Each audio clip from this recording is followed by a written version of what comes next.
Alors moi, j'ai travaillé avec les pompiers pour développer une caméra connectée. Et j'ai adoré aller dans les casernes, essayer de tester la caméra. Donc ils sont en tenue de feu, c'est quand même assez impressionnant, c'est un monde que je ne connaissais pas. Et ils étaient vraiment très enthousiastes pour le projet parce que c'est vrai qu'il n'y a pas beaucoup de gens qui innovent pour eux. Alors, en général, leur matériel il vient de l'armée. Et le fait qu'il y ait des élèves comme ça qui s'intéressent à eux et qui veulent améliorer leurs conditions de vie, c'était vraiment un très beau projet. Le cours Innovacteur a été vraiment très bénéfique pour tout l'ensemble du groupe.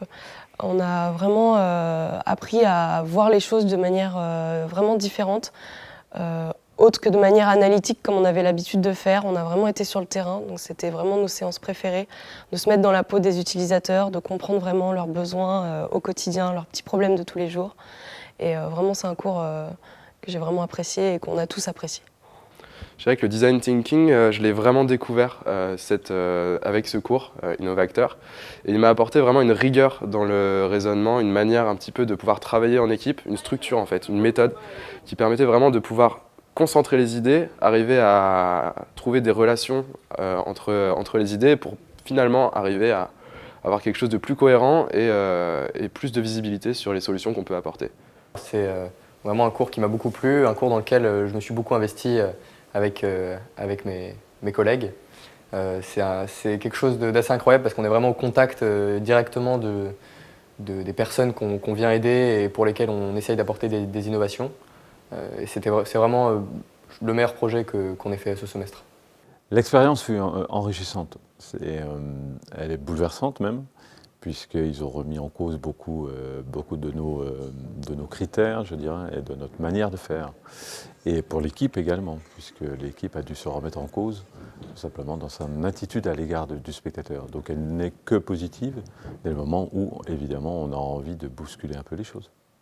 Donc notre projet, c'est de l'innovation sociale en Équateur, avec une communauté quechua qui vit à Pambamarca, un petit village de 500 habitants dans les Andes.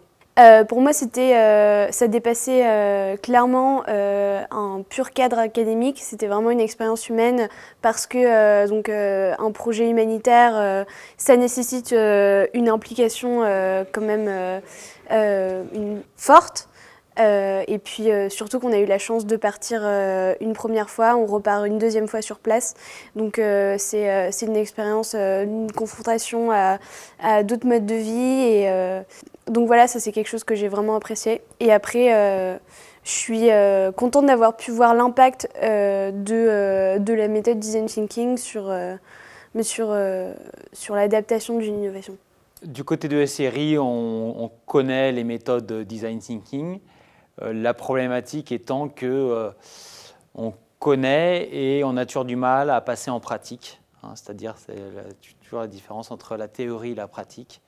Et après, dans le quotidien des entreprises, on a toujours du mal à prendre le temps d'aller interroger. Et là, l'intérêt, c'était justement de prendre des étudiants et qui, eux, prennent le temps de vraiment pouvoir approfondir les demandes des utilisateurs. La partie la plus intéressante, enfin la partie la plus instructive, ça a été la partie recherche ethno, parce que c'est vrai que l'utilisateur est vraiment central et je pense que via le design thinking, on a vraiment appris ça. C'est concevoir un produit sans passer par l'utilisateur, finalement on obtient un produit qui ne correspond pas et qui ne trouve aucun marché. Mais ma partie préférée a été la partie où on a réfléchi vraiment à... Justement, on avait recueilli tous les besoins des utilisateurs et à partir de là, on a pu déterminer une machine qui correspondait. Et donc toute cette partie de création et de réflexion à propos des besoins et de ce qu'on pouvait offrir comme solution pour répondre à ces besoins, ça a été la partie la plus intéressante parce que ça nécessitait de la créativité et de la réflexion, quoi. Vraiment, on travaille vraiment avec les populations. Et du coup, le projet Innovacteur m'a permis de mettre au contact de tous ces villageois, de vraiment les aider. Et je suis super content d'avoir réussi aussi à appliquer toutes les méthodes de design thinking grâce à Rukaya. J'ai appris que le design thinking, ça pouvait vraiment servir, vraiment être utile, d'écouter les gens nous parler et de réussir à partir de ça, leur proposer une solution qui soit vraiment adaptée à leurs problèmes. C'était vraiment une expérience super. Ils nous ont donné aussi une vision à la fois court terme mais aussi long terme. Et ils ont su mettre le doigt sur deux sujets qui sont effectivement côté agent, une formation continue que nous ne pouvions pas mettre en place. Nous, on est déjà bien assez occupés à former nos agents en formation initiale sur l'accessibilité. Et puis ensuite, côté client, où je vous le disais, c'est devenu tellement complexe qu'il fallait absolument un œil extérieur pour essayer de simplifier les choses.